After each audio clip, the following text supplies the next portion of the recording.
సమూయేలు రెండవ గ్రంథం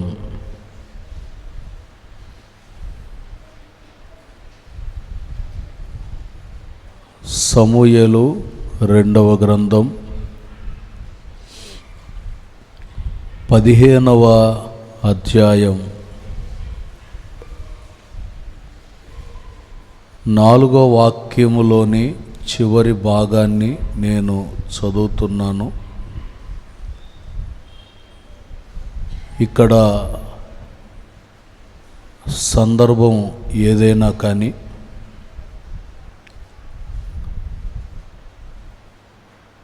ఈ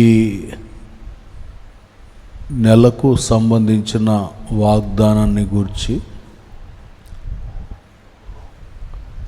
ఇక్కడ ఉన్నటువంటి మాటని తీసుకొనవలసి వచ్చింది.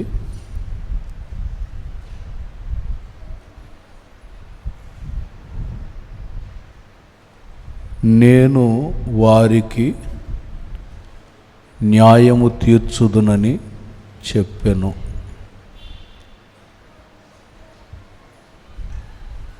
నేను నీకు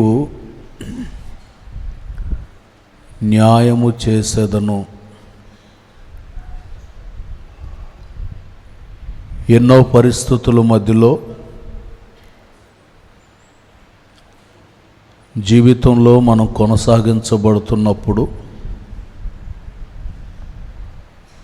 అది ఏ సందర్భాలైనా కావచ్చు, ఉద్యోగ రీతిగానైనా, వ్యాపార రీతిగానైనా, వ్యవసాయాలు చేతి పనుల రీతిగానైనా, చదువుకునే విషయంలో కావచ్చు, మన జీవిత విధానం, జీవన శైలిలో ఎక్కడ ఏ పరిస్థితులలో మనం అన్యాయమైనటువంటి తీర్పు తీర్చబడుతూ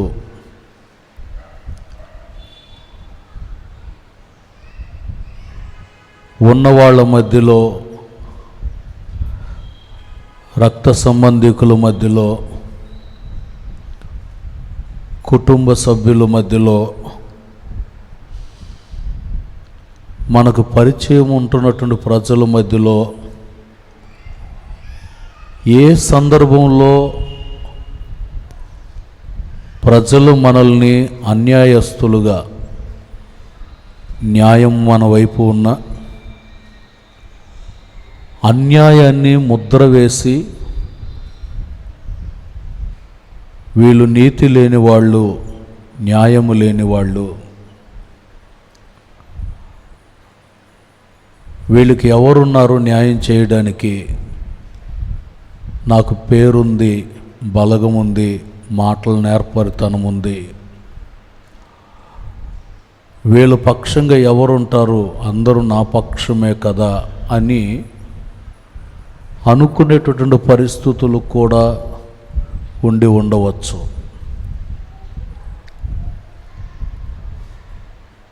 కొంతమంది యోబు దగ్గరకు వచ్చి యోబుతో అన్నారు,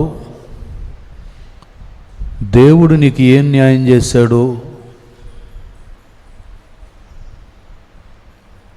ఆస్తిపాస్తులన్నీ పోయాయి కదా, పిల్లలు పోయారు, కలిగిన సమస్తము కోల్పోయావు, ఒకవైపున ఆరోగ్యం కూడా క్షీణించిపోయింది, నీకు బూడిదలో కూర్చొని దేహమంతా గాయపరుచుకున్న పరిస్థితి వచ్చిన దేవుడు నీకు ఏం న్యాయం చేశాడు అని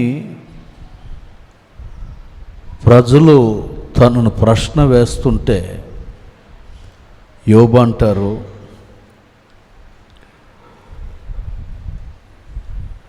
దేవుడు నాకు అన్యాయం చేశాననియు తన వలలో నన్ను చిక్కించుకొనిననియు మీరు తెలుసుకొనండి అంటారు. అన్యాయం జరిగిన మాట వాస్తవమే, కానీ దేవుడు తన వలలో నన్ను చిక్కింపచేశాడు. అంటే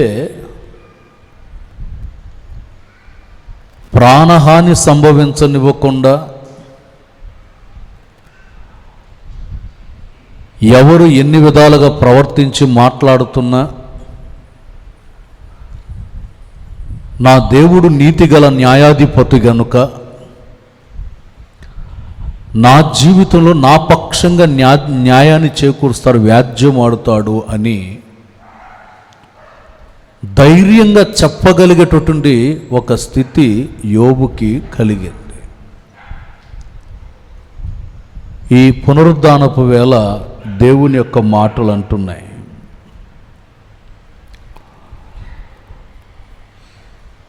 మన జీవితంలో ఏ స్థితిలో అన్యాయమైనటువంటి పరిస్థితుల్లో నడిపించబడుతున్నా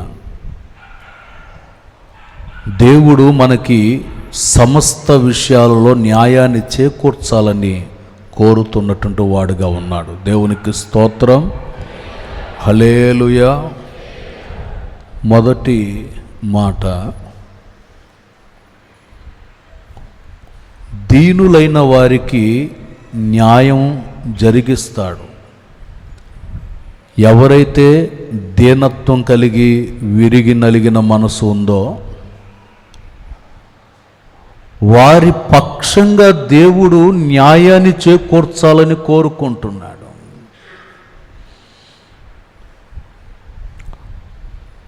ఒక ఐశ్వర్యవంతుడు ఉన్నాడు ఊరిలో. అతనికి ఇళ్ళు, పొలాలు, ఒంటెలు, గొర్రెలు, ఎడ్లు, ఆస్తిపాస్తులు చాలా ఉన్నాయి. గొప్ప బలవంతుడుగా ఐశ్వర్యంతో తులతూగుతున్నటువంటి వ్యక్తిగా ఉన్నాడు. ఈ ఐశ్వర్యవంతుని ఇంటికి ఒక రోజున చుట్టాలు వచ్చారు. ఇంటిలో సమృద్ధి ఉంటే బెల్లం చుట్టూ ఈగలు చేరినట్టు ఉన్న చుట్టాలు, కొత్త చుట్టాలు అందరూ పుట్టుకుంటూ వస్తారు. మొత్తానికి చుట్టాలు ఎక్కువయ్యి చుట్టాలు వచ్చి కూర్చున్నారు. వీళ్ళందరికీ విందుని ఏర్పాటు చేయాలనుకున్నాడు. నేను విందుని ఏర్పాటు చేయాలి అని. ఏం చేయమంటారయ్యా, విందు ఏర్పాటు చేయాలి వీళ్ళందరికీ అని అంటే, ఈ ఐశ్వర్యవంతుడు అంటాడు, అదుగో ఆ ఎదురిల్లుందే, ఎదురిల్లు, ఆ ఇంటిలో ఒక గొర్రెపిల్ల అక్కడ ఉంది, దాన్ని తీసుకురండి. వీళ్ళంటారు, అయ్యా మనకు బోల్డ్ అంత ఉంది కదా సంపద, మందలు బోల్డ్ అని ఉన్నాయి, మరి ఈ మందలలో నుండి ఒకదానిని తెచ్చి మేము వధించి విందుని ఏర్పాటు చేస్తామని. లేదు లేదు, వెళ్ళి ఆ ఎదురింట్లో ఉంది, వాడి ఇంట్లో ఉంది, దాన్ని తీసుకొచ్చి వధించండి. వేనపు ఇక ఆ ఇంటికి వెళ్ళి అతని దగ్గర దాన్ని తీసుకొస్తుంటే అతడు బ్రతిములాడుతున్నాడు, అయ్యా రూపాయి కూడబెట్టుకొని పోగు చేసి ఇదిగో ఈ ఒక్క దాన్ని నేను కొనుక్కున్నాను. ఇది నా ఇంట్లో చిన్న పిల్లోడు తిరిగినట్టుగా తిరుగుతున్న, నా ఇంట్లోనే తిరుగుతుంది, ఇది నాతో పాటే జీవిస్తుంది. నేను ఎక్కడికి వెళితే అక్కడికి వస్తుంది, నేను పడుకుంటే నా ప్రక్కనే పడుకుంటుంది. మరి దీన్ని మీరు తీసుకుని వెళితే నా పరిస్థితి ఏమిటి, మీకు బోల్డ్ అంతా ఉంది కదా అని దౌర్జన్యంగా లాక్కొని వెళ్ళి శుభ్రంగా పండగ చేసుకున్నారు. శుభ్రంగా పండగ చేసుకొని ఆనందంగా గడిపేశారు. దైవజనుడు ఒక రోజున వాళ్ళ ఇంటికి వచ్చి ఇదిగో ఈ చరిత్ర అంతా చెప్తున్నాడు. ఇలాంటి అన్యాయంగా, దౌర్జన్యంగా, మోసకరంగా, రౌద్రముతో వాడి దగ్గరున్న సొమ్ముని లాక్కొచ్చేసుకున్నాడు కదా. ఇలాంటి వాళ్ళని ఏం చేయాలి అని అడిగాడు ఆయన, ఈ ఐశ్వర్యవంతుని. ఈయన అంటాడు, అట్లాంటి వాడికి బతకూడదండి, ఇలా మోసాలు చేసి బ్రతికేవాడు బ్రతకూడదు, దౌర్జన్యంగా వేరొకడి దగ్గర నుండి ఆస్తిపాస్తులు లాగేసుకొని అనుభవించేవాడు బ్రతకూడదు, వాడిని వెనువెంటనే చంపేయాలి అని లేచాడు పైకి. దైవజనుడు అంటాడు, అయ్యా కూర్చో, కింద కూర్చో. అడవుడు బాగానే చేస్తున్నాడు, చంపేయాలి నరికేయాలి అంటున్నాడు, అడవుడు బాగా చేస్తాడు, కూర్చో నెమ్మదిగా కూర్చో. ఇలాంటి దుష్కార్యం చేసిన వాడు ఎవడో కాదు, నీవే ఆ దుష్కార్యం చేశావు. ఎంతటి భయంకరమైనటువంటి కీడుకి నీవు పాత్రుడు అయిపోయావు. ఆ మాటలు తనకి వెలువడుతూ ఉన్నప్పుడు దేవుని పాదాల దగ్గర కూర్చొని ఏడుస్తున్నాడట పశ్చాత్తాపంతో. సమూయేలు 2వ గ్రంథం 12వ అధ్యాయం 13వ వాక్యాన్ని చదువుతారు.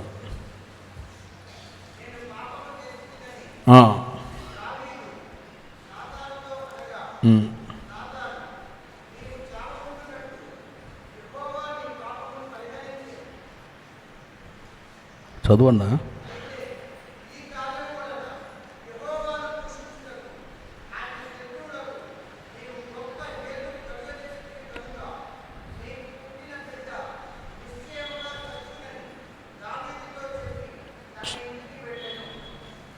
ఈ 13లో చదివిన వాక్య భాగాన్ని గమనించినప్పుడు,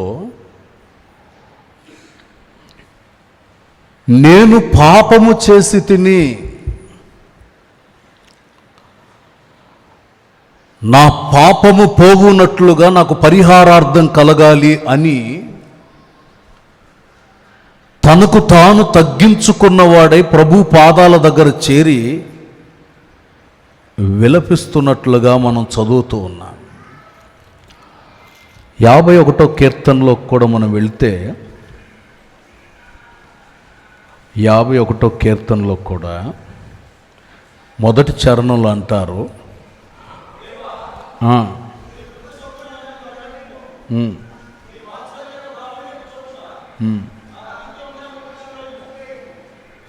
ఒకరు చదివేటప్పుడు ఒక లాగాల, ఒకరు చదివేటప్పుడు ఒక లాగాల. దేవా నీ కృప చొప్పున నన్ను కరుణించయ్యా.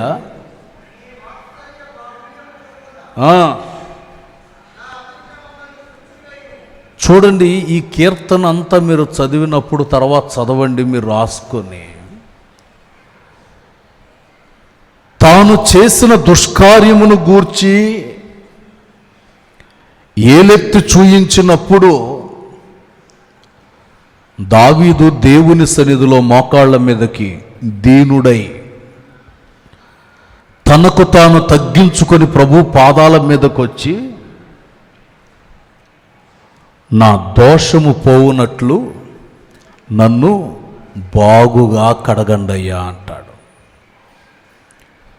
నేను కడుగబడినటువంటి వ్యక్తిగా ఉండాలి. శుద్ధీకరణ. నేను శుద్ధిపరచబడి నూతనపరచబడి నూతన బలము నేను పొందాలి. నీతిగల న్యాయాధిపతి అయిన యేసయ్య నీకు న్యాయాన్ని చేకూర్చాలంటే దేవునికి విరోధంగా ఇష్టమైన క్రియ ఏదైనా చేసి ఉన్న ఎడల నీవు దీనుడవై తగ్గించుకొని ప్రభు పాదాల మీదకొచ్చి దోషములు పరిహరించబడేటట్లుగా ప్రార్థిస్తే ఆయన నీ దోషములను కడిగి పవిత్రపరుస్తాడు. 6వ చరణంలో అంటారు, నీవు అంతరంగములో సత్యాన్ని కోరుకుంటున్నావు, ఆంతర్యమున నాకు జ్ఞానము తెలియజేయుచున్నావు, నేను పవిత్రుడనగునట్లు. దేవుని దగ్గర కోరుకుంటూ నేను శుద్ధిపరచబడాలి, నేను పవిత్రుడుగా మార్చబడేటట్లు. అంతకుముందు రౌద్రముతో ఉన్నటువంటి వ్యక్తికి హెచ్చరిక వినబడిన తర్వాత పాదాల మట్టుకు తగ్గించుకొని, నేల మట్టుకు తగ్గించుకొని, నన్ను పవిత్రుడుగా మార్చండి, నేను పరిశుద్ధత కలిగిన వ్యక్తిగా ఉండాలి, హిస్సోపుతో నన్ను కడగండి. నీ ఆత్మ దూరం చేస్తావేమో, ఆత్మ లేకపోతే నేను ఒంటరివాడిని అయిపోతాను, ఆత్మ లేకపోతే నేను ఏమీ లేని ఒట్టి వ్యక్తిగా మార్చబడిపోతాను. గనుక నా దోషము పోవునట్లు నన్ను బాగుగా కడిగి నూతన పరచండి అంటాడు. దేవునికి స్తోత్రం కలుగునుగాక. హల్లెలూయా. 11 చదవండి. అయ్యా, నేను మోసగాడునని, రౌద్రుడనని, దయాదాక్షిణ్యం లేకుండా ఎదుటి వాళ్ళ సొత్తును ఆక్రమించుకున్నవాడినని నన్ను విడిచిపెట్టేస్తావేమో, నీ సన్నిధిలో నుండి నన్ను త్రోసివేయవద్దు. నేను అవివేకపు పని చేశాను, అసభ్యంగా ప్రవర్తించాను, మోసం చేశాను, నా దోషములు పోవునట్టు నన్ను కడగండి, పవిత్రపరచండి, నూతనపరచండి. దేవుని పాదాల దగ్గర చేరి కన్నీరు విడిచి ప్రార్థన చేస్తా ఉన్నాడు. నీ సన్నిధిలో నుండి నన్ను త్రోసివేయవద్దు. చదవనని, నీ పరిశుద్ధాత్మను, అదుగో దేవుణ్ణి అడుగుతున్నాడు.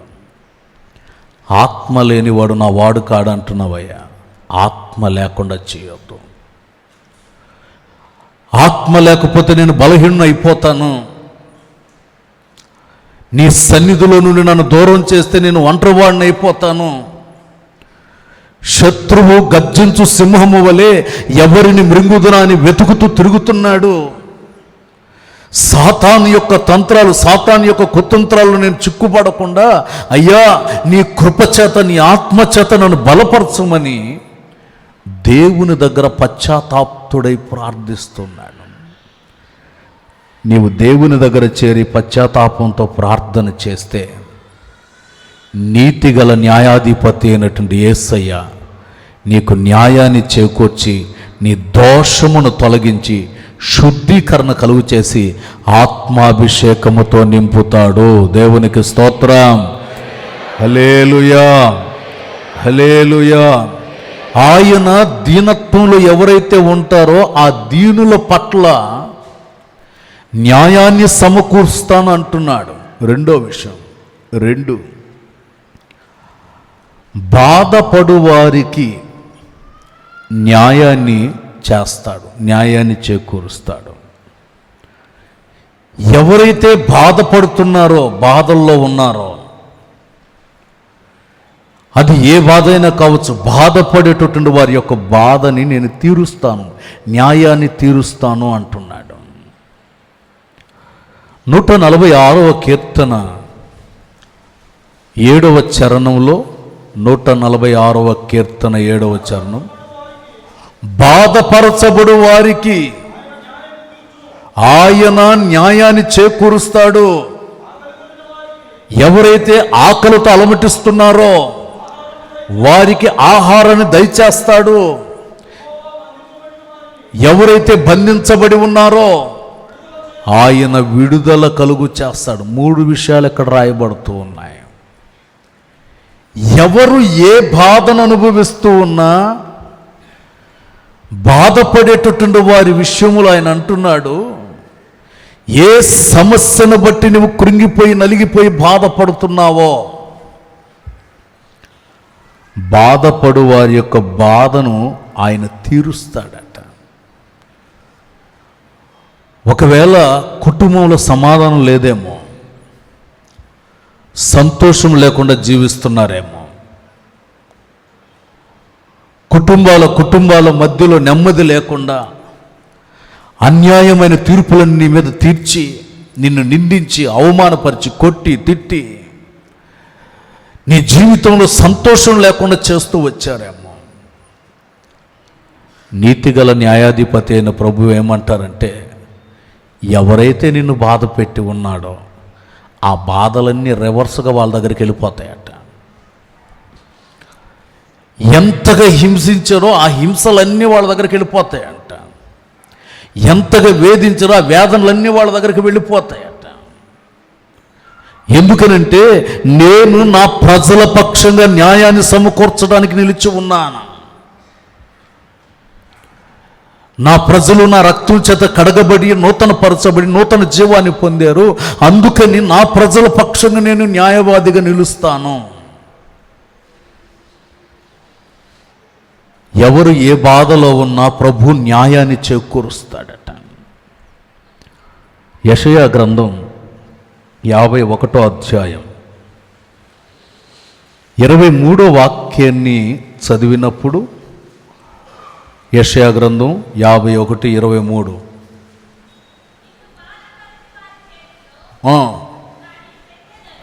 ఎవరైతే నిన్ను బాధ పెడుతున్నారో వారి చేతిలో పెడతాను.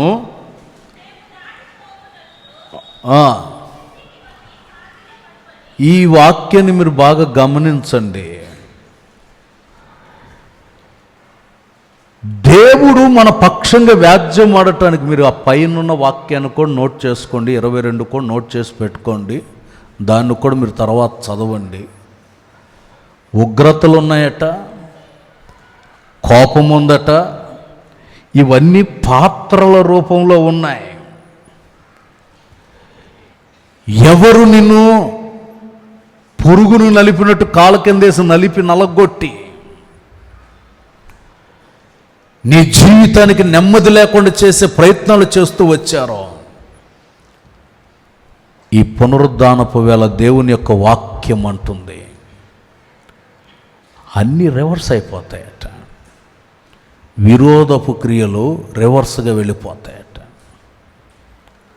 అందుకని ఆయన అంటారు, నువ్వు ఏ బాధను అనుభవిస్తూ ఉన్నా, ఏ వేదనను అనుభవిస్తూ ఉన్నా, సమస్త బాధలలో నుండి దేవుడు నీకు విడుదలను కలుగు చేసి అద్భుతమైనటువంటి క్షేమాన్ని కలుగు చేయాలని కోరుతున్నాయి. దేవుణ్ణి నమ్ముకున్నాడు ఒక వ్యక్తి, ప్రభువును ఆరాధిస్తున్నాడు. ప్రభువును ఆరాధిస్తూ మహిమపరుస్తూ ఉంటున్నప్పుడు, ఈ ప్రార్థించేవాడు ఉండకూడదు ఈ ప్రాంతంలో అని రకరకాలైన ప్రయోగాలు చేసి, మంత్రతంత్రాలు చేసి, ఈ ప్రయోగాలు ఒక్కొక్క ప్రయోగం వాళ్ళ ఇంటి దగ్గరకు పంపిస్తున్నాడు.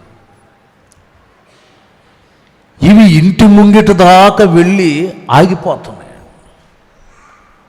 ఇంటి చుట్టూ రౌండ్లు వేస్తున్నాయి కానీ మళ్ళీ అక్కడే తిరిగి అక్కడే ఆగిపోతున్నాయి. చేసిన ప్రతి ప్రయోగం ఇంటి దాకా వెళ్ళిపోయి మళ్ళీ వెనక్కి వచ్చేస్తున్నాయి. ఏమిటి, ఎందుకు వెళ్ళలేకపోతున్నారు అక్కడికి? ఆ ఇంటి దాకా బాగానే వెళ్తున్నాం, ఆ ఇంటి చుట్టూ ఒక గీత గీయబడి ఉంది. చుట్టూ ఏమిటా గీత అంటే, ఎర్రగా రక్తం ఆ ఇంటి చుట్టూ గీత గీయబడి ఉంది. ఆ రక్తం దగ్గరికి వెళుతుంటే మేము కాలిపోయి తగలబడిపోతామేమో అన్నట్లుగా అయిపోతుంది పరిస్థితి. ఆ వేడికి తట్టుకోలేక వచ్చేస్తున్నాం. ఆ ప్రయోగాలు చేసేవాడు వచ్చాడట, నేను వెళ్తాను వీటి వల్ల కావట్లేదని. ఆ ఇంటి దాకా వచ్చి అక్కడే నిలబడుకుంటున్నాడు. అతను కూడా లోపలికి రాలేకపోతున్నాడు. కారణం ఏమిటనంటే, ఆ ఇంటిలో ఉన్నటువంటి వాళ్ళు యేసు రక్తం చేత కడగబడి ఉన్నారు. వారు నోరు ప్రభువుని గురించి పాడుతుంది, వారు హృదయాలన్నీ దేవుని గురించి తలంచుతూ ఆరాధిస్తూ ఉన్నాయి కనుక ఏ శత్రువు, ఏ సంహారము ఇంటి గుమ్మాన్ని కూడా తాకనివ్వకుండా అక్కడి నుండి అక్కడే మటుమాయమైపోయేటట్లుగా యేసయ్య కార్యాన్ని ప్రారంభించాడు ఆ కుటుంబం పక్షంగా. దేవునికి స్తోత్రం, హల్లెలూయా. నీవు నేను మన అందరి చుట్టూ యేసయ్య రక్త ప్రోక్షణ ప్రోక్షించి ఉన్నాడు. శత్రువు ఎన్ని విధాలుగా విరోధపు క్రియలు చేసినా, ప్రయోగాలు చేసినా, నీ ఆత్మీయతను, నీ కుటుంబ జీవితాన్ని సర్వనాశనం చేయాలని ప్రయత్నం చేసినా, ఆరాధిస్తున్నటువంటి యేసయ్య ఎవరో తెలుసా? నీతిగల న్యాయాధిపతిగా నిలిచి, నీ పక్షంగా నిలిచి, నీ కుటుంబాన్ని, నీ ప్రాంతాన్ని అగ్ని ప్రాకారాన్ని, రక్తపు ప్రాకారాన్ని వేసి గొప్ప భద్రతను, గొప్ప క్షేమాన్ని ఆయన కలుగు చేయుటకు సమర్థుడు. దేవునికి స్తోత్రం, హల్లెలూయా. అందుకే ఈ పునరుద్ధానపు వేళ ఆయన అంటున్నాడు, ఎవరైతే బాధపడుతున్నారో బాధను తీర్చి న్యాయాన్ని చేకూరుస్తాను. ఎట్టి బాధలతో నడిపించబడుతున్నా. మరొక సందర్భంలో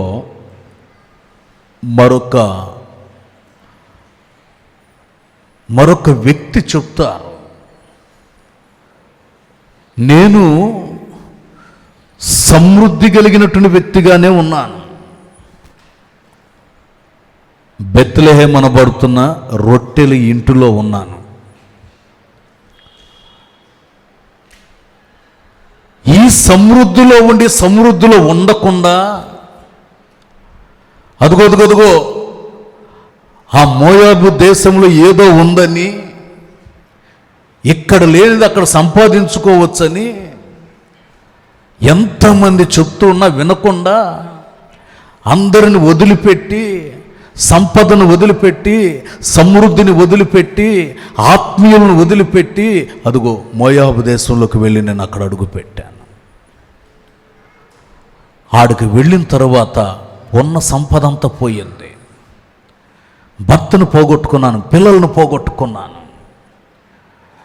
ఇల్లు ఉన్న గోడలు లేని ఇల్లులాగా నా జీవితం మార్చబడిపోయింది. దేవుడు నాకు అన్యాయం చేశాడు అని అంట. దేవుడు నాకు అన్యాయం చేశాడు. నువ్వు ఉన్నదే సమృద్ధి కలిగిన ఇంట్లో. బెత్లెహేం అంటే సమృద్ధి కలిగిన ఇల్లు, రొట్టెలు ఇల్లు. ఇక్కడ ఏదో లేదని అక్కడేదో ఉందని పరిగెడితే, దేవుడు నీకు ఇచ్చినటువంటి సంపదను నువ్వు అనుభవించుచు, దేవుడు నీకు చేసిన ప్రతి ఘనకార్యాన్ని తలంచుచు ఆనందిస్తూ నీవు ముందుకు కొనసాగించబడితే, న్యాయాధిపతి అయిన యేసయ్య మన జీవితంలో మేలు చేయటం ప్రారంభిస్తాడు. మీరు చదివితే రూతు గ్రంథం 1వ అధ్యాయం 21వ వాక్యాన్ని చదువుతారు. నేను సమృద్ధి గలదానినై వెళ్ళాను,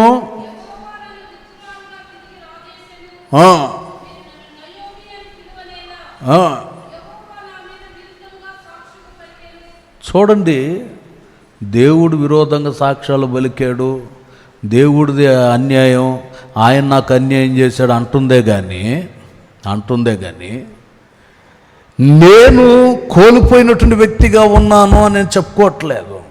అందుకే అక్కడ అంటది, నన్ను నయోమి అని పిలవద్దు, నేను మధురాని కాదు మారాని, నేను చేదు మనిషిని. చేదైనటువంటి అనుభవాలలో నా జీవితం సాగించబడతా ఉంది.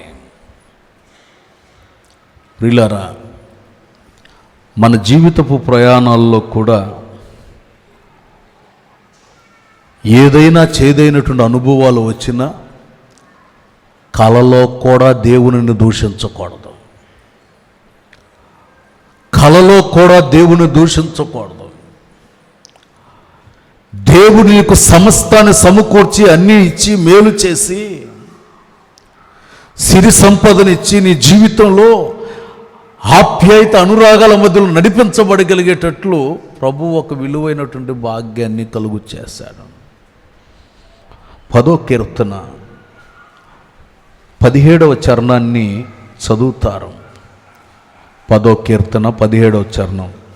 యెహోవా, లోకులు ఇంకను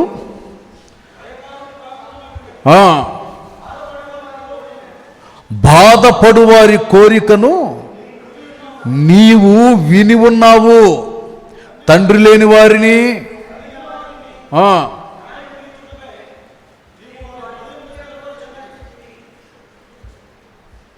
చూడండి, ఇక్కడ చదవబడిన వాక్య భాగాన్ని గమనించినప్పుడు ఎవరైతే బాధలో ఉండి దేవుని దగ్గర మొరపెడుతున్నారో వారి మొర వింటాడన్నాడా, విని ఉన్నాడా? చెప్పండి. విని ఉన్నాడు అంటే ఆల్రెడీ నీ సమస్యను వినేస్తున్నాడు,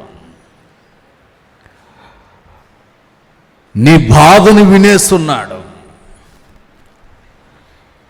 నీ మనసును మొదటగా స్థిరపరిచి నీ జీవితంలో ఒక అద్భుతమైన ఆశ్చర్య కార్యాన్ని చేయుటకై నీతిగల న్యాయాధిపతిగా యేసయ్య మన పక్షంగా ఉన్నాడు. దేవునికి స్తోత్రం. హల్లెలూయా. ఒకవేళ ఏ కార్యం నీ జీవితంలో జరగకుండా ఉందా, న్యాయాధిపతిగా యేసయ్య నీ పక్షంగా నిలిచి నీ జీవితంలో ఒక అద్భుతాన్ని చేయాలని కోరుకుంటున్నాడు. అందుకే అంటారు, ఎవరైతే బాధలో ఉన్నారో బాధపడు వారి యొక్క బాధను చూచి న్యాయాన్ని తీరుస్తాను. దేవునికి స్తోత్రం. హల్లెలూయా, హల్లెలూయా. వారి బాధను తీర్చదనని సెలవిస్తున్న ప్రభు మరొక అనుభవంలో ఏంటనంటే వ్యాధి బాధను తొలగిస్తాడట. ఎవరైతే దీర్ఘకాలంగా వ్యాధుల చేత అలమటిస్తున్నారు, అది శరీరమునకు పట్టిన రోగమైనా ఆత్మకు పట్టిన రోగమైనా సమస్త రోగాన్ని దేవుడు తొలగించి శరీరాన్ని వెంటాడుతున్నటువంటి రోగాలు, ఆత్మని వెంటాడుతున్నటువంటి రోగాలు, వీటిలో నుండి ఒక వ్యక్తి విడుదల పొంది దేవుని సన్నిధిలో మేలును పొందాలి. రోగ బాధలు యేసుక్రీస్తు వారిని గురించి రాయబడింది. యెషయా గ్రంథం 53వ అధ్యాయం 4వ వాక్యం చదవండి. సిస్టర్స్ చదవండి, సిస్టర్లు చదువుతారు. నిశ్చయముగా అతడు మన రోగమును భరించెను,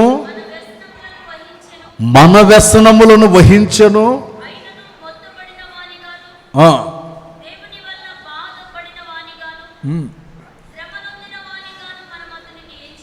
చూడండి, యేసుక్రీస్తు వారిని గురించి రాయబడుతుంది, ఆయన వ్యాధిని భరించాడట. వ్యాధిని భరించాడు, సహించాడు. ఎందుకు నీవు వ్యాధిగ్రస్తుడుగా మార్చబడ్డావా అంటే, నా ప్రజలు ఎంతోమంది వ్యాధిగ్రస్తులను నా భారాన్ని నా మీద వేసుకుంటున్నాను. బైబిల్లో మనకు తెలిసిన మాట, ప్రయాసపడి భారం మోస్తున్న జనులారా నా యొద్దకు రండి, నేను మీకు విశ్రాంతినిస్తాను. ఎన్నో భారాలు, రోగ భారాన్ని వేసుకున్నాడు, కుటుంబ భారాన్ని వేసుకున్నాడు, పిల్లలు గురించిన భవిష్యత్తులు గురించిన భారాన్ని వేసుకున్నాడు, అప్పుల భారాన్ని వేసుకున్నాడు, పాప భారాన్ని వేసుకున్నాడు. సమస్త భారములను ఆయన భరిస్తూ నీ జీవితానికి ఒక న్యాయాన్ని చేకూర్చటానికి, జై జీవితాన్ని కలుగు చేయటానికి నీతిగల న్యాయాధిపతిగా నిలిచాడని. వ్యాధిని భరించి, నీ నిమిత్తం నా నిమిత్తం భరించి, ఎట్టి రోగముల చేత బాధపడుతున్నా సరే యేసయ్యకు అసాధ్యమైనది ఏదీ లేదు. నీవు నమ్మిన ఎడల దేవుని మహిమను చూస్తావు, దేవుని మహిమను చూస్తావు. ఆయన అద్భుత ఆశ్చర్య కార్యాన్ని చేస్తాడు. ఆయన గాయాలలో ఉన్న పరిపూర్ణమైన స్వస్థతను కలుగు చేస్తాడు. ఆయన గొప్ప క్రియలు మన జీవితంలో జరిగించుటకు సమర్థుడుగా ఉన్నాడు. నీ వ్యాధిని పోగొడతాడట. ఎటువంటి వ్యాధులతో ఉన్నా కానీ స్వస్థతనిచ్చి ఆరోగ్యాన్ని ఇస్తాడు. దేహానికి ఉన్నటువంటి ఆరోగ్యం, ఆత్మకు పట్టిన రోగం, ఆత్మకు పట్టిన రోగాన్ని కూడా తొలగిస్తాడట. ఆత్మకు పట్టిన రోగం ఏంటో తెలుసా? నిద్రమత్తు పెద్ద రోగం, ఆత్మకు పట్టిన రోగం. ప్రార్థనలో కూర్చొనే ఉంటారు, ముందుకి వెనక్కి ఊగుతూ ఉంటారు. అవసరమైతే కింద పడతారు, ఎటు పడతారు, మొత్తం మీద ఆపసాపాల పడుతుంటారు. ఆత్మీయ జీవితానికి ఇది ఒక రోగం, నిద్రమత్తు ఒక రోగం. ఒకవేళ మోకాళ్ళ మీద ఉండి ప్రార్థన చేద్దామంటే చేయనివ్వదు ఈ దేహం. ఆత్మలో హర్షించి పరవశిద్దామంటే ఈ దేహం సహకరించదు. దేవుని వాక్యాన్ని పరిశోధిద్దామంటే బైబిల్ తెరిస్తే కళ్ళు మూతలు పడిపోతూ ఉంటాయి. నిద్రమత్తు, వాక్యాన్ని చదవనివాడు సాతానుగాడు. రోజు వచ్చే దినపత్రిక అయితే అందరు తలా ఒక పేపర్ తీసేసుకొని చదివేస్తూ ఉంటారు. కానీ వాక్య పరిశోధన చేయమంటే మాత్రం నిద్రమొత్తండి. వాక్యాన్ని చదవనివ్వడు, ఆత్మీయంగా ఎదగనివ్వడు, వాక్యాన్ని విననివ్వడు, దేవుని నామాన్ని స్తుతించనివ్వడు, దేవుడు చేసిన కార్యాన్ని స్మరించనివ్వడు.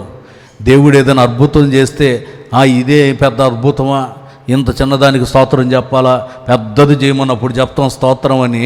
ఇట్లాగా కొన్ని శత్రువు మనల్ని బలహీనపరుస్తూ ఉంటాడు.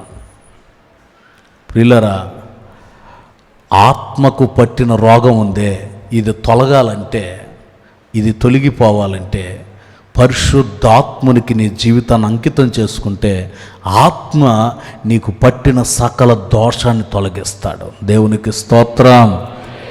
యేసు ప్రభు శిష్యులు ఆడు కూర్చొని నిద్రపోతా ఉన్నారట, ఒకటే భారంగా నిద్రపోతున్నారట.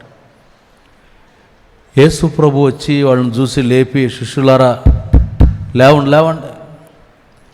వాళ్ళు కన్నులు భారంగా ఉన్నాయని గుర్తించాడట. గుర్తించి ఇక వెళ్ళి విశ్రాంతి తీసుకోండి, నా టైం వచ్చింది, నేను వెళ్తున్నాను అంటున్నాడు. యేసుతో తిరుగుతూ ఉన్న ప్రతి ఒక్కరి మీద శత్రువు ఏ విధము చేతనైనా కొంతమందిని ఈడ్చి నేలకు పడగొట్టాలని వాడు ప్రయత్నం చేస్తానే ఉన్నాడు. అందుకని మనకున్న సకల విధములైనటువంటి బాధను విడిచిపెట్టి దేవుని కొరకు సాక్షిగా ఉండటానికి ఒక విలువైన తీర్మానం ఉంటే ఆ ప్రార్థన గణనీయమైన కార్యాన్ని చేసి శరీరానికి పట్టిన రోగం, ఆత్మకు పట్టిన రోగాన్ని తొలగిస్తాడు. దేవునికి స్తోత్రం. హల్లెలూయా. ఆత్మకు పట్టిన రోగాన్ని తొలగిస్తాడు. ఎవరు వాక్యం చెప్పినా నచ్చదు కొంతమందికి. కారణం ఏంటంటే ఆత్మకు పట్టిన రోగం. ఆత్మకు పట్టిన రోగం, బాగలేదు, సరిగా లేదు అని అంటూ ఉంటారు. అంటే నోరు చేదు ఉన్నటువంటి వాడు, జ్వరం వచ్చిన వాడికి నోరు ఎట్ట చేదుగా ఉంటుందో, పాయాసం పెట్టినా వాడు చేదుగా ఉందంటానే ఉంటాడు. మంచి బిర్యానీ చేసి పెట్టినా అస్సలు బాగలేదని అంటాడు. నోరు చేదు. నేను చెప్పే మాట కాదు, బైబిల్ చెప్తున్న మాటే. కొరింథీయులకు రాసిన పత్రికలో 11వ అధ్యాయంలో 31వ వాక్యం, కొరింథీయులకు రాసి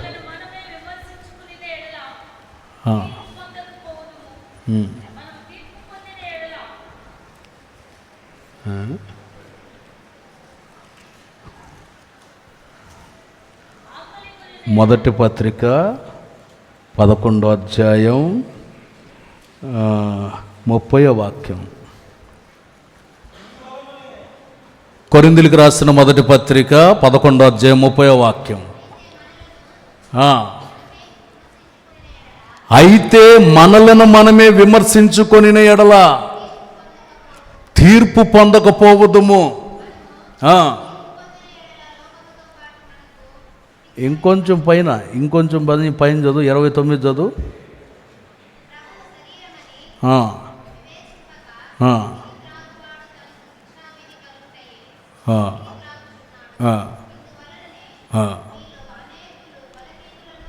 మీలో అనేకులు బలహీనులను రోగులునై ఉన్నారు, చాలామంది నిద్రలో ఉన్నారు అంటున్నాడు. ఎవరైతే తమకు తాము నూతన పరుచుకోరో, రక్తమాంసాలలో పాలు పొందేవారు బలలో పాలు పొందేవాళ్ళు, ఎవరైతే తమకు తాము నూతన పరుచుకోకుండా పాలు పొందుతారో బలహీనుడైపోతున్నాడట.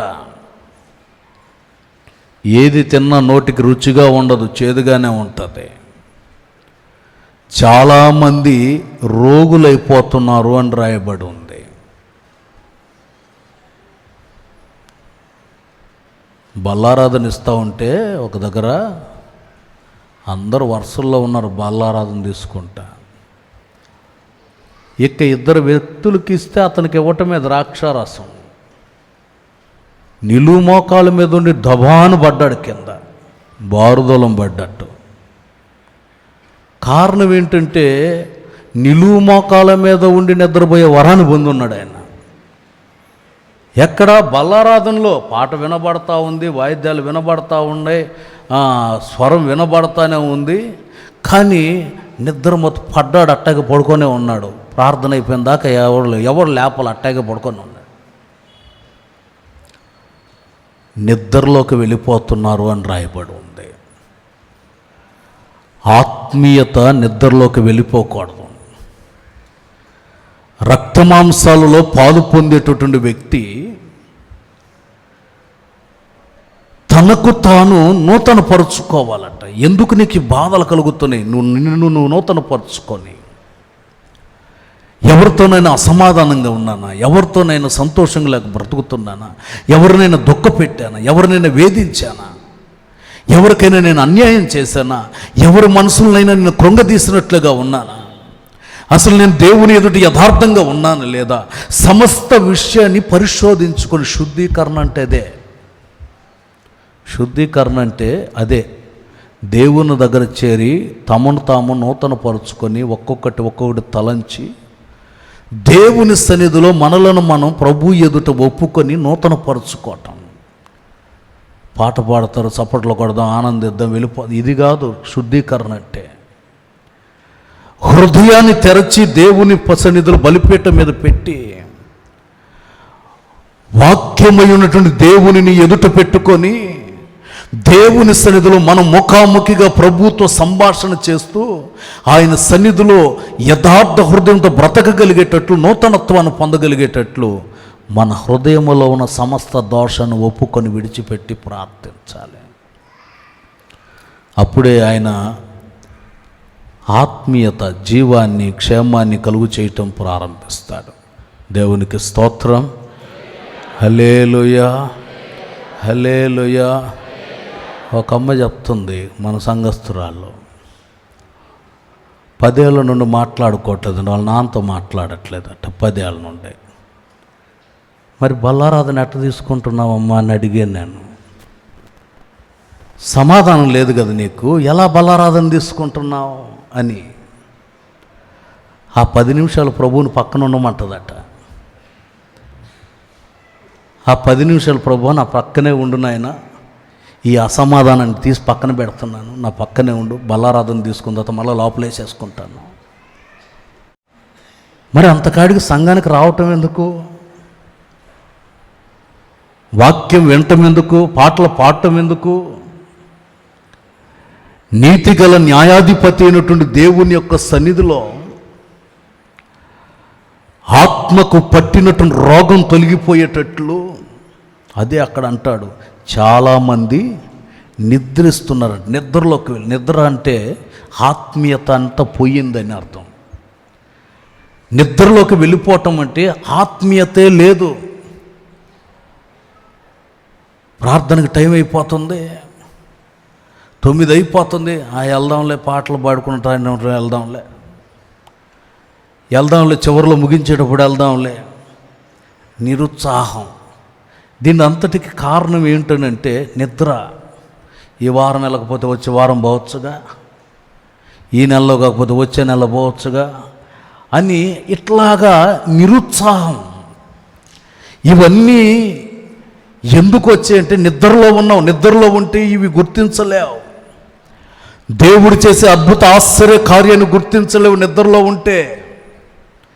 నిద్రమత్తులోనికి వెళితే ఎవరు ఏం చేస్తున్నారో, నువ్వు ఎక్కడ ఉన్నావో, ఏ స్థితిలో ఉన్నావో, ఏ స్థితిలో నువ్వు బలపడి ఉన్నావో లేదా, అవి ఏది గుర్తించలేని స్థితి కలుగుతుంది. మంచి నిద్రలో ఉన్నారనుకోండి, ఇంట్లో కుక్క వచ్చేలేదు తెలిసిద్దా?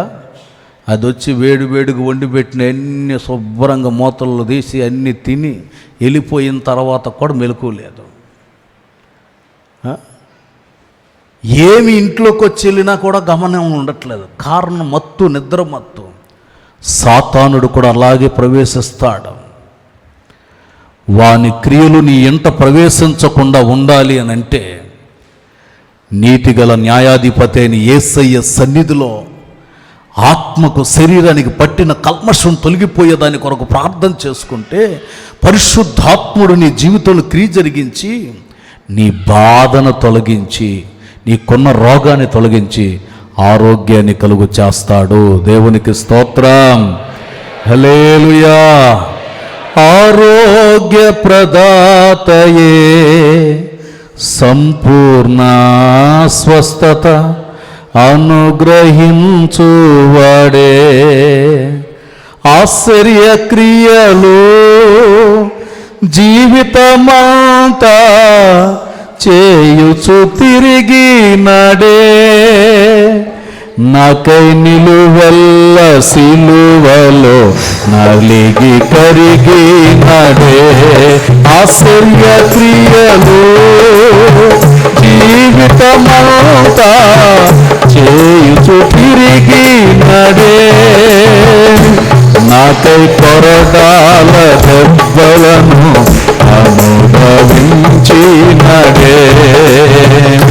శరీరారెవ్వరు చప్పట్లు నా ప్రియుడే, గట్టిగా చప్పట్లు కొట్టు. ఆమేన్. శరీరారెవ్వరు నా ప్రియుడైన యేసయ్యకు, ఆరోగ్య ప్రదాతయే. పాడాలి.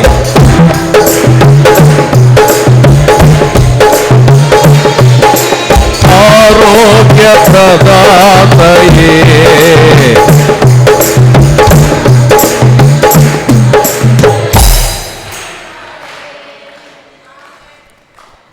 అందరూ నోర్లు ఇంటి దగ్గర పెట్టొచ్చినట్టున్నారు.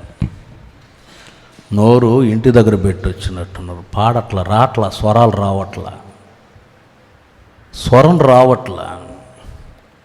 నీతిగల న్యాయాధిపతి నీ జీవితంలో ఒక అద్భుత కార్యం చేయాలంటే నీవు నోరు తెరిచి ఒప్పుకోవాలి. ఒప్పుకోవటం, పాట పాడటం అంటే ఒప్పుకుంటూ పాడటం. ఇది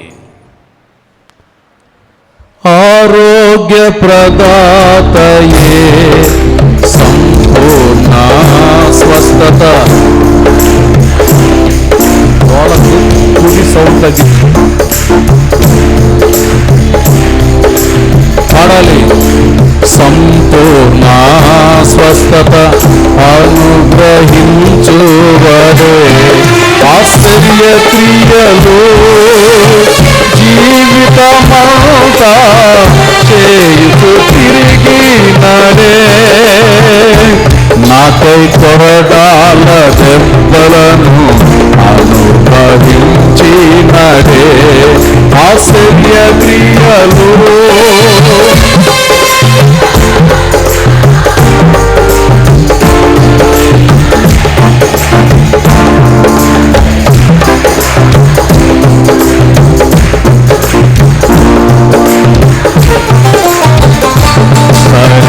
శరీరారెవ్వరు నా ప్రియుడైన యేసయ్యకు, శరీరారెవ్వరు నా ప్రియుడైన యేసయ్యకు. హల్లెలూయా, హల్లెలూయా. ఆయనకి ఎవరు సరిరారు. ఆయన జీవితంలో ఒక అద్భుత క్రియను చేసి నీ బాధను తొలగించి ఆరోగ్యాన్ని కలుగు చేయగలిగిన వాడు. దేవుని నామానికి మహిమ కలుగునుగాక. ఆకలి గొనిన వారి ఆకలి తీర్చుదును అని మనం చదివాం 146వ కీర్తనలో. ఎవరైతే ఆకలి చేత అలమటిస్తున్నారో వారి ఆకలి తీరుస్తాడట. కొంతమంది కుడివైపు చేయి చాపి ఇక్కడ ఆహారం ఉందని కూర్చుకొని తిన్నా ఆకలి తీరట్లేదట. ఎడమవైపు చేతిని చాపి అక్కడ ఆహారం ఉందని చెప్పి దాన్ని తీసుకొని తిన్నా ఆకలి తీరట్లేదట. నలుదిక్కుల ఆకలి కొరకు ఆశపడుతూ ఉన్నా వారి జీవితంలో తృప్తి కలగట్లేదు. యెషయా గ్రంథం 9వ అధ్యాయం 20వ వాక్యాన్ని చదువుతారు. యెషయా గ్రంథం 9:20. కుడి ప్రక్కన ఉన్నదాన్ని పట్టుకుంటారు కానీ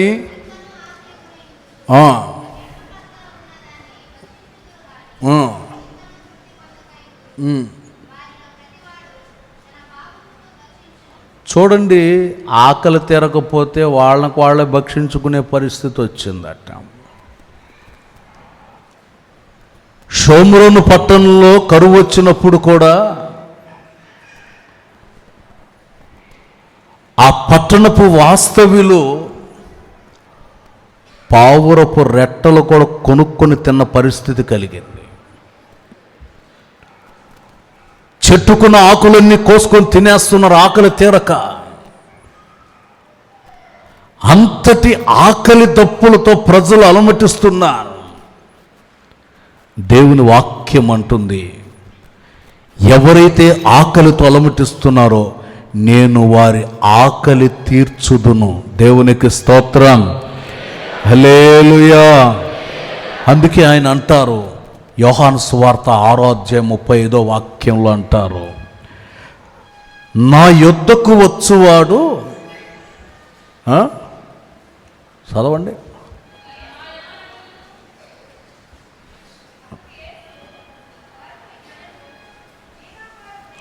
జీవాహారము నేనే, నా యొద్దకు వచ్చువాడు.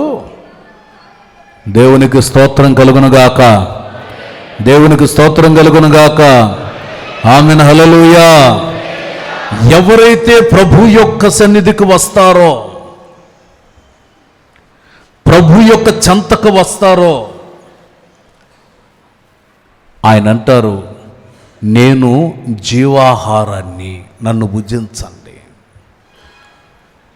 ఎవరైతే ఆకలితో ఉన్నారో యేసయ్యని మనం భుజించాలట. ఎలా సాధ్యమవుతుంది? యోహాను సువార్తలో 1వ అధ్యాయం 1వ వాక్యంలో రాయబడినట్లు, ఆదియందు వాక్యం ఉండెను, వాక్యము దేవుడై ఉండెను. దేవుడై ఉన్న వాక్యాన్ని ప్రతిరోజు పరిశోధించాలి. ఈ జీవాహారాన్ని ప్రతిరోజు తినాలి. ఈ జీవాహారాన్ని ప్రతిరోజు నెమరు వేయాలి. వాక్య పరిశోధన మన జీవితంలో ఉంటే ఆ వాక్యం మన జీవితాన్ని కట్టి లేపుతుంది, మన జీవితానికి క్షేమాధారాన్ని కలుగు చేయటం ప్రారంభిస్తుంది. అందుకని ప్రతి ఒక్కరూ ఖచ్చితంగా మీకు ఎంత పని ఉన్నా, ఎంత బిజీ ఉన్నా, కొంత సమయం వాక్యానికి కేటాయించి వాక్యాన్ని చదవండి. జీవాహారమైన యేసయ్యను భుజించండి. యేసయ్యలో ఉన్నటువంటి ప్రతి అణువుని మీరు రుచి చూడండి. ప్రభువులో ఉన్నటువంటి ప్రతి అణువుని రుచి చూడండి. ఆయన మాటలు, ఆయన ప్రజ్ఞ, ఆయన యొక్క క్రియలు, ఆయన యొక్క పద్ధతులు, ఆయన యొక్క దయ, ఆయన వాత్సల్యత, ఆయన ఎలా ప్రేమ కలిగి నడిపించబడ్డాడు, ఎలా శ్రమపడ్డాడు, ఎలా ప్రజల కొరకు నీతి న్యాయాన్ని జరిగించాడు, సమస్త కార్యక్రమాన్ని చదివి పరిశోధిస్తే దేవుని వాక్యం నీ జీవితానికి ఆకలి తీర్చి సంతృప్తినిచ్చి కొదువులేని దీవెనని కలుగు చేసి నీవు బలవంతుడవై, అందుకే కొరింథీ పత్రికలో పౌలు గారు చెప్తారు, కొరింథీకి రాసిన మొదటి పత్రిక 11వ అధ్యాయం 34వ వాక్యం.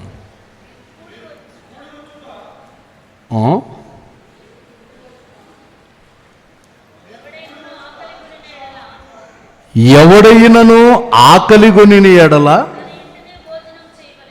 ఎక్కడంటే అక్కడ తినకూడదట, ఎక్కడంటే అక్కడ భోజనం చేయకూడదట.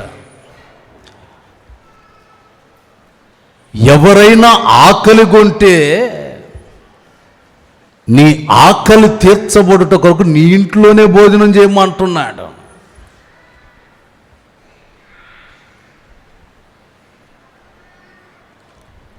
దేవుడు నీకు ఇచ్చిన ఆత్మీయ ఆహారం నీ ఇంటిలో నీవు భుజించాలి.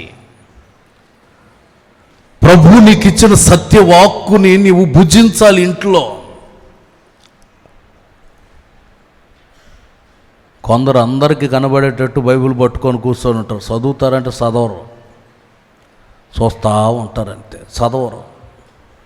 చదివితే బాగుపడతారు కదా, అందుకని చదవరు, చూస్తూ ఉంటారు, పేపర్లు తిరిగేస్తూ ఉంటారు, పేపర్లు తిరిగేస్తూ ఉంటారు. వాక్యం చదవండి, వాక్యాన్ని పరిశోధించండి. వాక్యం అనబడుతున్న అర్థం ఎదుట మనం నిలవబడితే ఈ వాక్యం మనల్ని అందని శిఖరాలు ఎక్కిస్తుంది. దేవునికి స్తోత్రం, హల్లెలూయా. అందుకని అంటాడు, నీవు ఆకలితో ఉంటే నీవు ఆహారాన్ని భుజించి సంతృప్తి కలిగి జీవించగలిగేటట్లు. అందుకే దేవుని వాక్యాన్ని పరిశోధించి ఆ మాటలు భుజించి ఆధ్యాత్మికంగా నీవు బలపడాలని ఆయన అంటున్నాడు. ఆకలి గొనిన వారి ఆకలి నేను తీరుస్తాను. అక్కడ 146లో మనం చదివేము ఇందాక కీర్తనలో, ఎవరైతే బంధించబడి ఉన్నారో, చదవండి ఆ మాట, 146 కీర్తన 7వ వాక్యం.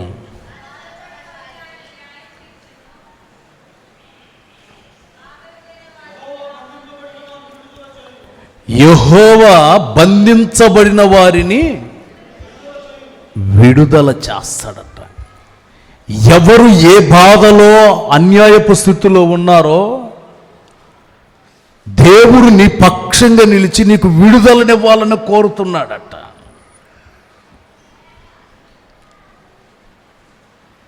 ఏ స్థితిలో నీ జీవితంలో బంధించబడ్డావో, బంధకాలు, శత్రువు వేసే బంధకాలు కొన్ని అయితే, కుటుంబాలలో అన్నదమ్ముల ద్వారా, అక్కజల్లుల ద్వారా కలిగే సమస్యలు కొన్ని అయితే, జీవనోపాధికి చేసే పనుల దగ్గర ప్రతి చోట నీకు అన్యాయంగా తీర్పు తీర్చేటటువంటి వాళ్ళు నిలబడితే, రకరకాలైనటువంటి బంధకాలు నిన్ను బంధించి ఎదగనివ్వకుండా చేస్తున్నాయేమో. దేవుని యొక్క వాక్యం అంటది, ఎవరైతే బంధించబడ్డారో వారి బంధకాలన్నిటిని నేను విడుదల కలుగు చేస్తాను. దేవునికి స్తోత్రం, హల్లెలూయా, హల్లెలూయా. చెరలో ఎవరైతే ఉన్నారో వారిని విడిపిస్తాను అంటాడు. ఒకవేళ మీ కుటుంబాలలో యజమాని వ్యసనాలలో బంధించబడి ఉంటే వారి కొరకు ప్రార్థించండి. కుటుంబంలో యజమానురాలు రక్షణ లేకపోతే ఆమె కొరకు ప్రార్థించండి. పిల్లలకు రక్షణ లేదా వారి కొరకు ప్రార్థించండి. నీతిగల న్యాయాధిపతి అయిన దేవుని సన్నిధులు పెట్టి వీళ్ళకున్న బంధకాలు తెగిపోవాలయ్యా. సాతాను కట్లు తెంచబడాలి. అయ్యా వీడు పీక లోతు దాకా కూరుకుపోయి ఉన్నాడు, ఈ ఊబిలో నుండి లేవనెత్తండి.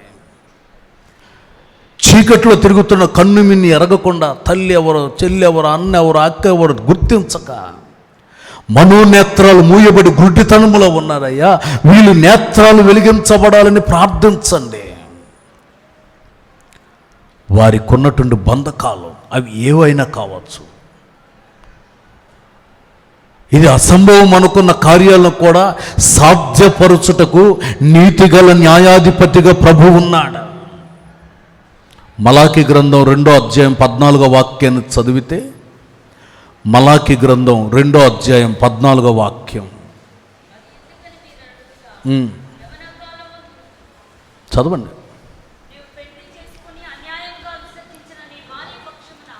నీవు యవన కాలమందు వివాహం చేసుకొని విసర్జించిన నీ భార్య పక్షమున, అదిగో ఆయన నీతిగల న్యాయాధిపతిగా నిలవబడతాడట. నీ భార్యను నీవు మోసం చేస్తున్నా, నీ భర్తను నీవు మోసం చేస్తున్నా, వారి పక్షంగా నీతిగల న్యాయాధిపతిగా ప్రభు నిలవబడి నేను న్యాయం చేకూరుస్తాను. ఒకవేళ డబ్బు కమ్ముడు పోవచ్చు మనుషుడు, కానీ ప్రభు నీ పక్షంగా న్యాయం చేస్తాడు. విడిపోయిన కుటుంబాలనైనా ఆయన ఐక్యపరుస్తాడు. దోషముతో ఉన్న కుటుంబాల దోషాలు తొలగించి దేవుడు అద్భుతం చేస్తాడు. నీకున్నటువంటి పట్టినటువంటి ప్రతి బంధకాలు తెంచి నీవు నిలువుగా నడవజేయబడేటట్లు, ఆనందంగా బ్రతకగలిగేటట్లు ప్రభు చేస్తాడు. ఏ పరిస్థితుల్లో నీవు అన్యాయంగా బంధించబడి ఉన్నావో నీ బంధకాలన్నీ తెగిపోబోతున్నాయి. దేవునికి స్తోత్రం. ఆయన తానే దిగివచ్చి నీ బంధకాలన్నిటిని తెంచునుగాక, బంధకాలన్నిటిని తెంచునుగాక, సమస్త దోషాన్ని తొలగించునుగాక. ఆశ్చర్యమైన అద్భుతమైన కార్యాన్ని ఆయన ఆరంభిస్తున్నాడు. ప్రతి బంధకాలు అది ఏదైనా కావచ్చు, అన్నిటిలో నుండి విడిపించి నీవు ఆనందంగా బ్రతకగలిగేటట్లు సంసోను దేవుని దగ్గర ప్రార్థిస్తున్నాడు. ఒక్కసారి నా మీద దయచూపయ్యా. తల్లిదండ్రుల మాట వినక నేను నాజీరు వ్రతం చేయబడిన వాడనని, వరపుత్రుడన్న సంగతి కూడా నేను మర్చిపోయి కన్ను మిన్ని ఎరగక కామాతృతలో, చీకటిలో, అంధకారంలో తిరిగాను. ఎవరు ఎన్నిసార్లు హెచ్చరిక చేసినా లోబడి జీవించినటువంటి వ్యక్తిని ఇప్పుడు నా నేత్రాలు కూడా లేకుండా అంధుడుగా మారిపోయాను. ఈ క్షణములో నీవు నన్ను కానీ కనికరించకపోతే, ఈ ఒక్కసారి నీ దయ నా మీదకు రాకపోతే, దేవా ఇదిగో వీళ్ళు నన్ను బలి చేసేటట్టున్నారయ్యా, నేను మోగ జీవానికి బలిగా మార్చబడిపోయే పరిస్థితి వస్తుంది, నేను అలా మార్చబడకూడదు, ఒక్కసారి నన్ను కనికరించండి అని అడిగితే, ప్రియులారా ఆ చివరి గడియలలో కూడా సంసోను మీద దేవుని కనికరం వచ్చినట్లుగా మనం చూస్తాం. దేవునికి స్తోత్రం, హల్లెలూయా. ఆయన జీవించిన దినాలలో ఉన్న బలము కంటే కూడా రెట్టింపైన అధిక బలవంతుడుగా మార్చబడినట్లుగా చూడగలుగుతున్నాం.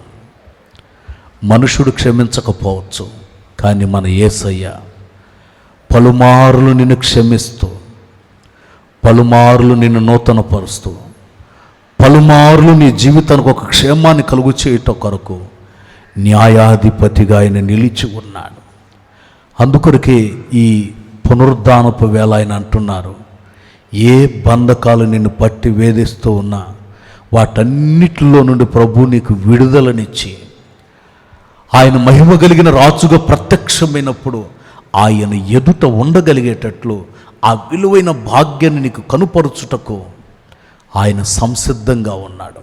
అందుకని అంటాడు, దీనులకు న్యాయాన్ని చేకూరుస్తాను, బాధపడే వారి ప్రతి బాధను తీర్చి, అది రోగమైనా, ఆరోగ్య సమస్య అయినా, కుటుంబ సమస్యలైనా, ఏ సమస్యలైనా కావచ్చు, సమస్తాన్ని విడుదల కలుగు చేసి బంధకాలు తెంచి ఆనందాన్ని కలుగు చేస్తారు. అలాంటి ధన్యత యేసయ్య ప్రతి కుటుంబానికి అనుగ్రహించును గాక. ప్రార్థన చేసుకుందాం.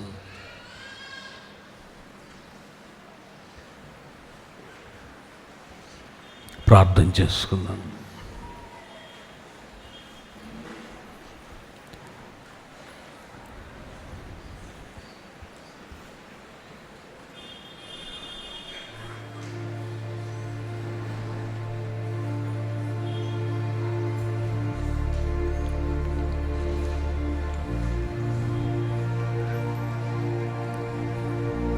దేవుని దగ్గర ఒక క్షణం ప్రార్థన చేసుకుందాం.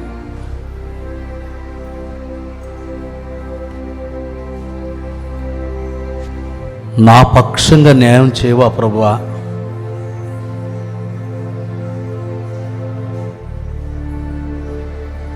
నేను నీకు న్యాయము చేసేదను.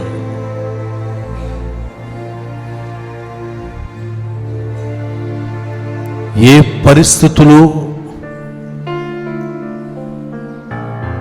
నీ ఆత్మీయతను పడద్రోసి అన్యాయం వైపు త్రోచేసి అపనిందలు వేశారేమో, దేవుని సన్నిధిలో దీనుడవై నిన్ను నీవు తగ్గించుకుంటే ప్రభు నీ జీవితంలో ఒక అద్భుత ఆశ్చర్య కార్యాన్ని చేయబోతున్నాడు. దావీదు ఎప్పుడైతే పశ్చాత్తాప్తుడయ్యాడో, హిస్సోపుతో నన్ను కడగండి, ఈ పాపము పోవునట్లు నన్ను బాగుగా కడగండి అని కోరుకున్నాడు. దేవుని సన్నిధిలో ఒక మేలును పొందుట కొరకు, దేవా నా దోషము పోవునట్లు నన్ను కడగండి. స్వరమెత్తి అందరూ ప్రార్థన చేసుకోండి. నేను నూతన పరచబడాలి ప్రభువా, నా పక్షంగా న్యాయం చేయి నాయనా, న్యాయాధిపతిగా నిలవండి ప్రభువా. బాధపడు వారికి న్యాయాన్ని తీర్చుతాడు. ఏ బాధ చేత నీవు అలమటిస్తున్నావో, ఏ సమస్యను బట్టి నువ్వు కృంగిపోయి ఉన్నావు,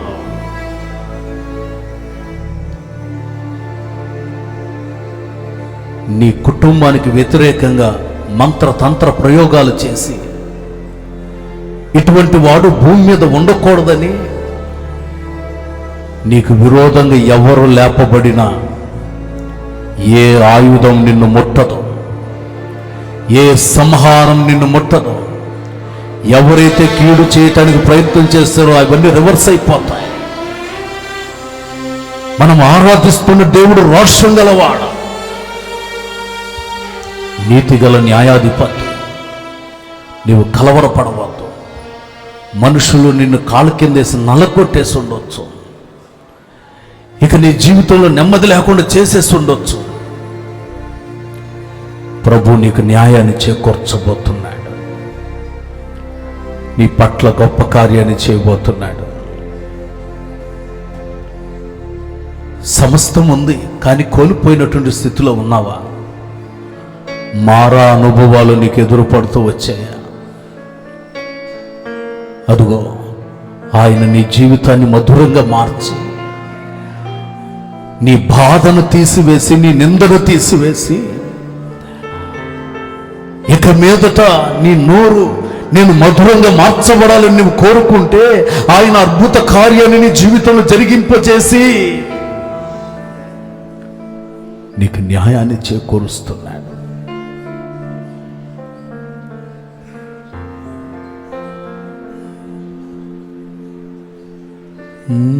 మడుబారిన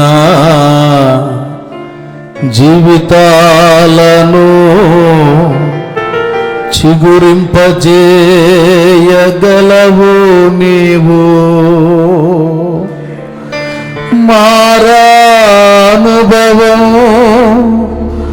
మధురముగా మార్చగలవు నీవు. మోడుబారిన జీవితాలను చిగురింపజేయగలవు నీవు. మోడుబారిన జీవితాలను చిగురింపజేయగలవు నీవు.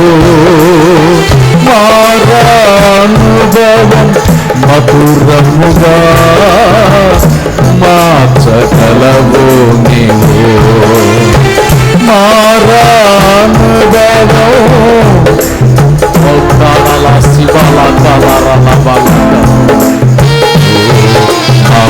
మహోన్నతుడా నీ కృపలో నేను నివసించుట నా జీవిత ధన్యతయున్నది.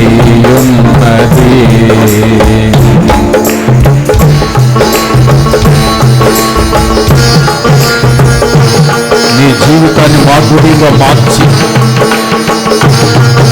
నీకున్న ప్రతి బంధకాలను తెంచి ఆనందముతో ఊరేగగలిగేటట్లుగా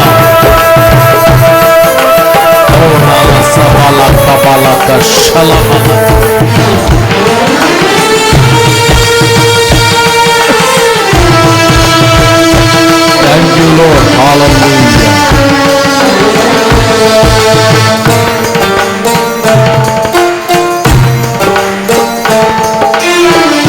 నాకు వాడక ఆత్మబలములు ఆనందముతో ఫలించనా.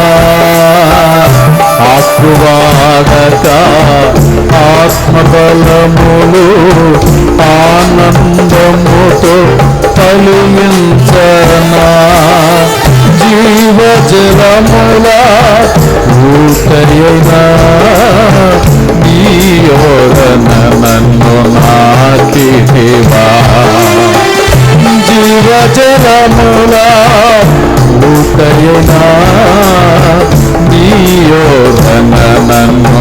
ఆమేన్. మహోన్నతుడా మహోన్నతుడా నీ కృపలో నేను నివసించుట నా జీవిత ధన్యతయున్నది. మహోన్నతుడా నీ కృపలో నేను నివసించుట మహోన్నతుడా స్తోత్రం నువ్వు నివసించుట మహోన్నతుడా నీ కృపలో నేను నివసించుట నా జీవిత ధన్యతయున్నది. మహోన్నతుడా మహోన్నతుడా మహోన్నతుడా మహోన్నతుడా మహోన్నతుడా నీ కృపలో నేను నివసించుట నా జీవిత ధన్యతయున్నది.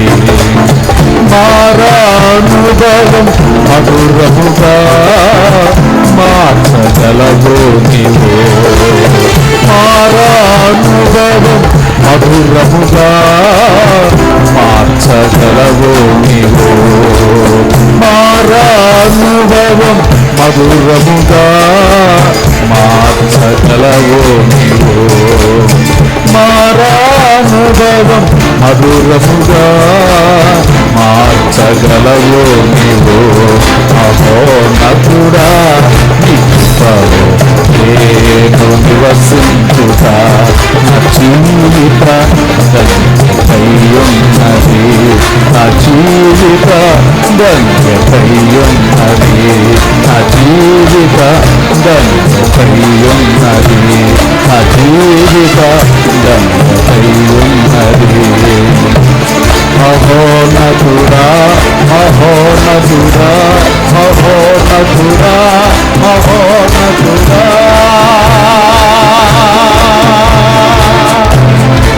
మహోన్నతుడా నీ కృపలో నేను నివసించుట జీవిత ధన్యతయున్నది, నా జీవిత ధన్యతయున్నది, జీవిత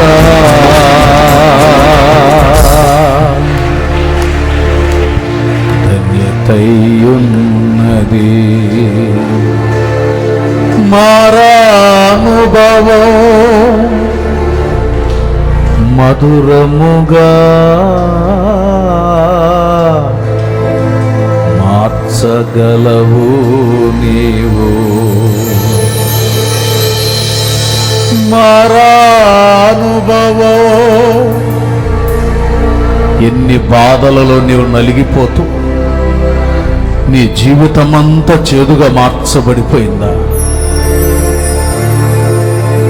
మారా అనుభవాన్ని మధురంగా మార్చుట కొరకై, నీ బాధ నివారణ కలుగు చేయుట కొరకై, నీ కట్లు తెంచుట కొరకై మహోన్నతుడైన దేవుడు సంచరిస్తూ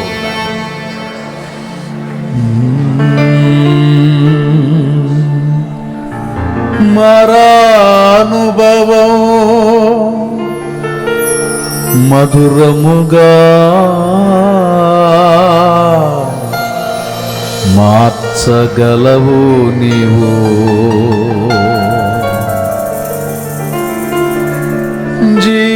జీవాహారము నీవని నిత్యము నిన్ను భుజింతును, జీవాహారము నీవని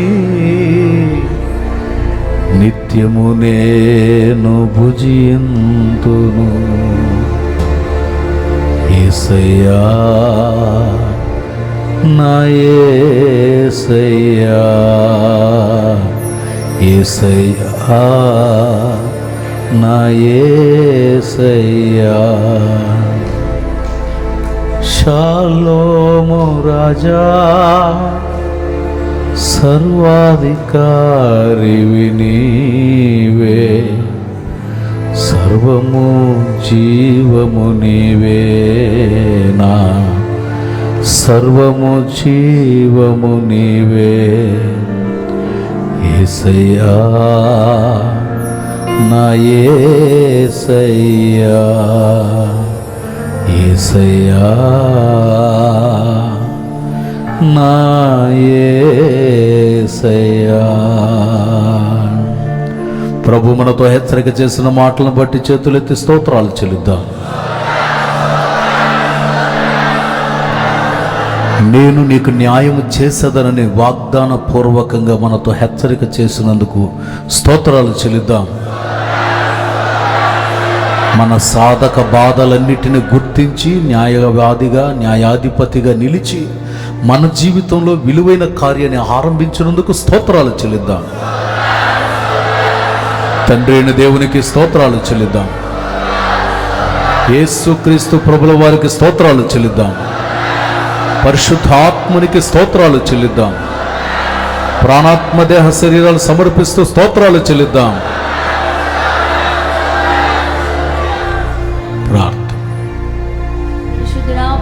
స్వరూపి మీకు స్తోత్రాలు చెల్లిస్తున్నాం తండ్రి. పునరుద్ధాన ఆరాధనలో మీరు మాతో ఉన్నందుకు స్తోత్రాలు ఇస్తాయా. దైవ సేవకులు మీరు బలపరిచి సంగమతో కూడి వచ్చిన ప్రతి ఒక్కరితో మీరు మాట్లాడిన విధానం కొరకు మీకు స్తోత్రాలు చెల్లిస్తున్నాం.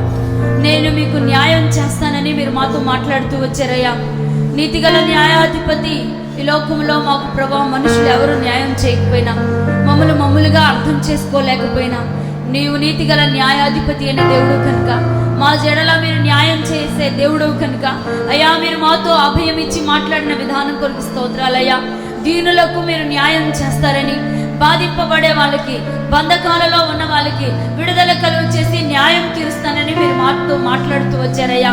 ఏ బంధకాల మధ్యలో, ఏ పరిస్థితుల మధ్యలో కృంగిపోతున్నా ఒక్కసారి మీరు కృపతో జ్ఞాపకం చేసుకోనండి అయ్యా. సమృద్ధిని కోల్పోయి మారా అనుభవాలలో నడిపించబడుతూ నెమ్మది లేకుండా ఉన్న వాళ్ళ జీవితాలలో బంధకాలలో నుంచి విడిపించండి. సర్వ సమృద్ధిని కలుగు చేయండి. మధురమైన జీవితం చేయడానికి సహాయం చేయండి.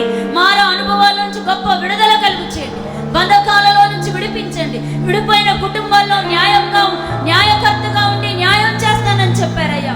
ఈ మాటలన్నీ విన్న ప్రతి ఒక్కరి జీవితాల్లో నీతిగల న్యాయాధిపతిగా మీరు తోడయుండి ప్రతి ఒక్కరికి న్యాయం జరిగించమని వేడుకుంటున్నాం. ఆశీర్వదించండి, మీ దీవెనల చేత నింపండి అయ్యా. నీతిగల న్యాయాధిపతిగా ప్రతి ఒక్కరిని మీరు దర్శించమని వేడుకుంటున్నాం. ఏ పరిస్థితులను బట్టి దేవుడు మా జీవితాల్లో న్యాయం చేయట్లేదేమో, మనుషులు కూడా మమ్మల్ని పట్టించుకోవట్లేదని కృంగిపోతున్నారు. ఆ పరిస్థితులన్నిటిలోంచి విడిపించండి నాయన. యోబు కూడా తనకు కలిగిన శ్రమలన్నిటి మధ్యలో అన్యాయం జరుగుతున్నప్పుడు కూడా దేవుడు నా పక్షముగా ఉండి నాకు న్యాయం చేస్తాడని ధైర్యంతో అలాగ ముందుకు కొనసాగడం. అలాగే ఇక్కడ చేరిన ప్రతి బిడ్డ ప్రభువా ధైర్యం తెచ్చుకునేటట్లుగా మార్గాలు తెరవండి. ప్రతి ఒక్కరికి న్యాయం చేయండి. మీరు తోడయుండి మీ ఆశీర్వాదాలతో నింపి మహిమ పొందమని వేడుకుంటున్నాం. బంధింపబడిన వారి యొక్క బంధకాల్లో నుంచి విడిపించండి. అవి ఏ బంధకాలైనా, ఏ కట్లైనా, ఏ పరిస్థితులైనా, ఏ ప్రతికూలతలైనా మీ నామములో విడుదల కలుగుచే, సమృద్ధిని కలుగుచే. జీవాహారము నేనే అని చెప్పారయ్యా. సమృద్ధి ఆహారంతో పోషించండి. శరీర సంబంధముగా, ఆత్మ సంబంధంగా పోషింపచేయండి. ఎవరు నిద్రమత్తులు కాకూడదు, వ్యాధుల్లోకి వెళ్ళకూడదు. ప్రతి బిడ్డ ప్రభువా మీ యొక్క ఆహారాన్ని, జీవాహారాన్ని భుజించి ఆరోగ్యాన్ని, ఆశీర్వాదాన్ని, సమృద్ధిని, క్షేమాన్ని పొందుకునేటట్లుగా మీ జీవాహారమైన మిమ్మలను భుజించే ఉన్నత కృప ప్రతి బిడకు దయచి ఉన్నత ఆశీర్వాదాలతో ఈ మాటల ద్వారా ఒకరు ప్రభా ధైర్యం తెచ్చుకొని ఈ మార్గంలో నడిపించబడే కృపను దయచి ఇతిగల న్యాయాధిపతిగా ప్రతి ఒక్కరికి న్యాయం చేసే దేవుడుగా తోడయుండి క్షేమంతో నింపండి. మీ దాసుని కూడా బలపరిచి వాడుకున్నందుకు స్తోత్రం. ఆరాధన అంతటిని క్రమముగా జరిగించినందుకు స్తోత్రం. ప్రభు వల్ల ఆరాధనలో కూడా మీరుండండి. జీవాహారమైన మిమ్మల్ని భుజిస్తున్నారు అయ్యా. మీ యొక్క రక్తాన్ని సాదృశ్యమైన ప్రభా ద్రాక్ష రసాన్ని ప్రభా ప్రాణం చేయిచుండగా ప్రతి ఒక్కరూ నిత్య జీవానికి వారసులుగా మార్చబడాలి. లోపము లేని వాళ్ళుగా, నేరారోపణ చేయని మంచి మనస్సాక్షితో దాంట్లో చేయి వేయడానికి ప్రతి ఒక్కరికి శుద్ధీకరణ దయచేసి మహిమను పొందమని యేసు పరిశుద్ధ నామములో ప్రార్థించి వేడుకొంచున్నాను తండ్రి. తండ్రి అయిన దేవుని ప్రేమ, న్యాయాధిపతి అయిన యేసయ్య కృప, పరిశుద్ధాత్ముని యొక్క సన్నిధి, సహవాసము, సముఖం ఇప్పుడు ఎల్లప్పుడూ నిరంతరం యేసయ్య కృప ఈ ఆరాధనలు అడుగుపెట్టిన ప్రతి ఒక్కరికి సకల పరిశుద్ధులకు కృపతోడై ఉండును గాక. ఆమేన్, ఆమేన్. హల్లెలూయా, హల్లెలూయా, హల్లెలూయా.